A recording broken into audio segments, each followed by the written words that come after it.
Hello साथीहरू, आज चाहिँ म मेरोमै खेप्ला छ कुचो फाड्नु। म चाहिँ जाँदैछु। कति साह्रो घाम लागेको, कसरी फाड्नु नि आज त। ओहो ओहो, मेरोमै नगएर यस्तो छ पारा। मेरो खेप्लाहरू चाहिँ गइसक्दै हुनुहुन्छ। लाइन नै सबैजना त्यो पाखा फाड्नुपर्ने छ, जति फाड्दा पनि नसक्ने। हिजो आन्टीकोमा फाड्यो, आज चाहिँ मेरोमा छ। यो देखेको पाखाहरू फाड्नु पनि कहिले फाडिसक्नु नि। छ त यहाँदेखि चाहिँ यो बाटो जानुपर्ने हुन्छ साथीहरू। यहाँ तल पुगिसक्नु भएछ पनि यिनीहरू चाहिँ। खाना खाँदा पनि नखाँदा पनि भोक लाग्ने, खाँदा पनि हँसी लाग्ने नि। कस्तो हो, कस्ता रोसे भाइलाई नै गर्ने हो नि त। बिना त छैन, खर भारी मात्रै छ। हिमाल पो देखिन्छ हाम्रो ठाउँबाट त। आम्मामा यी सगरमाथा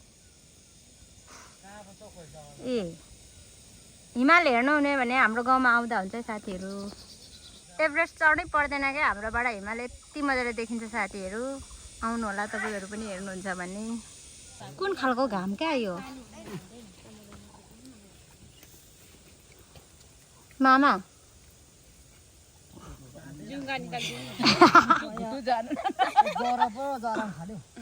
ज्वरो अरे?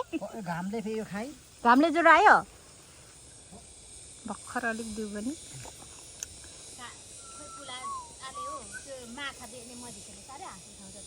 है साथीहरू, आज चाहिँ हामीलाई एकदमै धेरै घामले पोलेर काम गर्न पनि सक्दैन।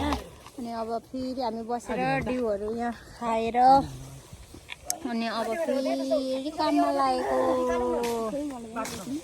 चिसो छ, खानु न। के लजाउनु भएको यस्तो भयो। के भन्छ, कुच्चो फाड्दा कपडा पनि आफ्नो त झन् सुरालै फाटेको, सुराल पनि सक्यो, बजार पनि छैन। मैले देखाएको छु त।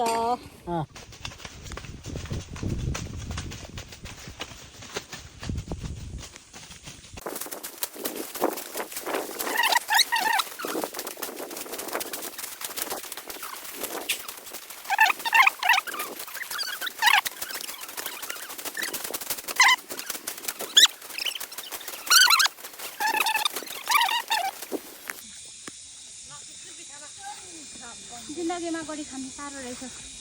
जे नगर्नु गरिहाल्यो। सबैले आफ्नो आफ्नो भनिराखौँ।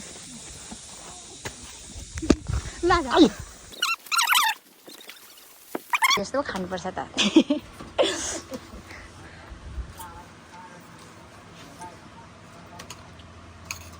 के पो भन्छ नि उखान, खाना खाँदा अरे नमिठो भए लाजैले खानु, मिठो भए लोभैले खानु है तिनीहरू।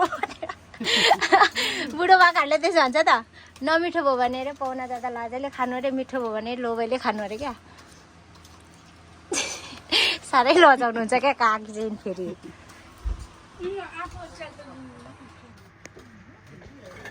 यता पनि छ आधी टिम। 3 जना, 6 जना, 9 जना, 10, 11 जना आज हामी। अब चाहिँ हामी मेलोबाट निस्केर खाना खाएको। कति साह्रो गर्मी आज त झन् फ्रेन्ट भयो। बारुलाले पनि खुन्टाको चौरी परेको अनुहारमै दियो हो।